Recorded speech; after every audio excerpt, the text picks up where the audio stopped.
10. The 2020 Formula 1 season had one of the most unique and ever-evolving calendars in F1 history. We started the year looking at a record-breaking 22-race season. Then the calendar completely fell apart as the first 10 rounds of the season were all cancelled due to the global pandemic.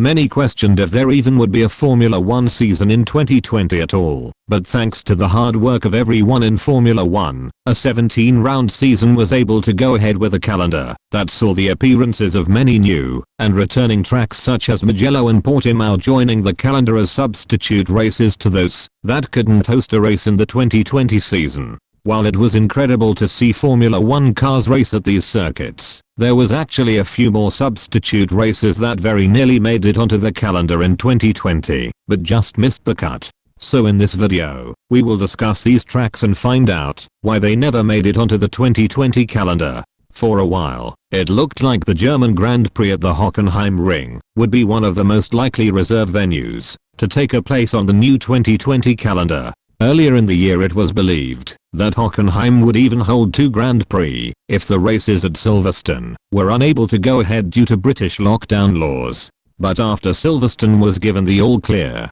to host F1 races, new reports suggested that the German Grand Prix would be moved to September after the Italian Grand Prix. Eventually Hockenheim scrapped their plans to host a race in 2020, citing the strict limits on attendees as their main reason.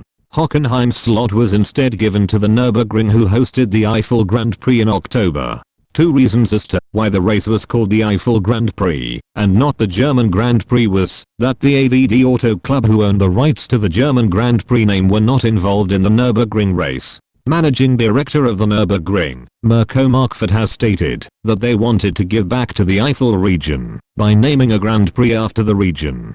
During the year, rumors started to circulate that Indianapolis could return to the Formula 1 calendar. Many reports suggested that the Circuit of the Americas had been having financial problems, which led to the cancellation of the IndyCar race at the track. The idea was floated around that the US Grand Prix could be moved to the Brickyard if COTA was unable to sort out their financial situation. Reports suggest that at one point, there were plans to host the Canadian Grand Prix in October, and could have been a doubleheader with a race in the USA. As the year went on though, it became clear that Formula 1 would not be able to host any races in the Americas due to difficulties traveling to the continent. All of the races in the Americas were eventually cancelled. When it came to Formula 1 announcing the final 4 races of the season, there was multiple different ideas of what the final leg of the calendar would look like. One idea would have seen Formula 1 returning to Malaysia with a race at the Sepang International Circuit. Formula 1 really wanted to have their inaugural Vietnamese Grand Prix in 2020, but it wouldn't make sense to fly out to Southeast Asia for just one race.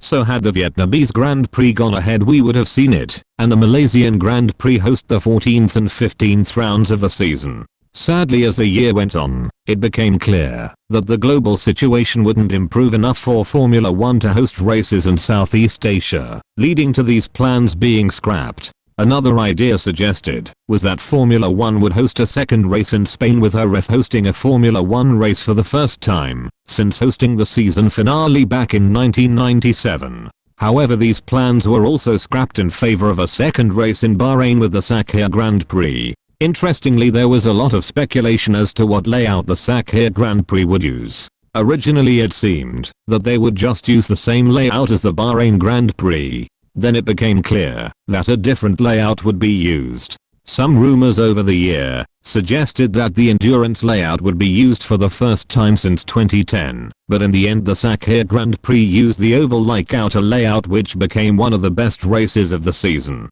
While that is all of the new and returning tracks that didn't make it to the calendar in 2020, there was also other tracks that at one point or another looked like they could host 2 races. I've already mentioned Hockenheim, but other venues that could have held second races were Sochi, Monza, Yas Marina, Portimao, and surprisingly Shanghai, since Liberty Media really wanted a Chinese Grand Prix despite the fact that many in Formula 1 were not keen on racing in China. Silverstone took it a step further though. Around the time of the British Grand Prix, it was becoming unclear as to whether or not the Spanish Grand Prix would be able to go ahead due to rising cases in the Catalonia region. A rumor started to go around that if the Spanish Grand Prix was cancelled, then Silverstone would host a third race in its place. In the end though, the Spanish Grand Prix was able to go ahead.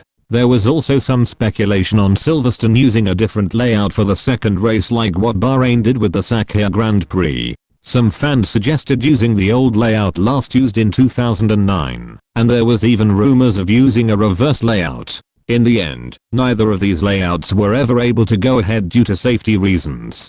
Hi guys, and thank you for watching. Don't forget to like and subscribe, and I will see you all again in the next video, if I make one.